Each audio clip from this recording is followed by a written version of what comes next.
Il est un peu prêt, il faudrait qu'il revienne vers la caméra. En fait, on a établi un style avec Hani au départ, mais ça fait longtemps qu'on travaille ensemble, ça fait 10 ans. Une collaboration très longue et en même temps très étroite ensemble. On se connaît vraiment bien, on a beaucoup de complicité et les mots veulent dire la même chose pour nous, donc et les images aussi, donc ça nous aide à travailler tous les deux. Donc, en fait, oui, le film est tourné en Super 16 mm. C'est destiné à être agrandi sur du 35 mm pour la distribution en salle.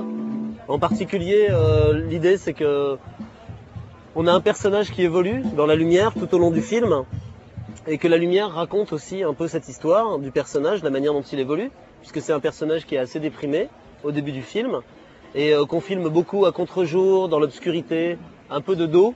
Et petit à petit, on a en fait construit un système qui est que la lumière petit à petit vient de face à lui, pour qu'en fait il s'éclaire de plus en plus au fur et à mesure que le Liban et les rencontres qu'il fait au cours de son voyage lui rendent en fait sa raison de vivre, c'est-à-dire la chanson. Et une nouvelle rencontre avec à la fois sa vie passée et sa vie présente. Et je crois que ce qu'il y a de plus important, c'est qu'on arrive à trouver de l'émotion et que la lumière, ça peut être un bon moyen de véhiculer de l'émotion dans un film. Des fois, ça passe par l'image, des fois, ça passe par le texte, des fois, ça passe par les comédiens et des fois, c'est tout en même temps.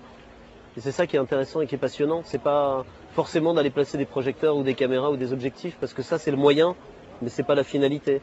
Un cadre en 252.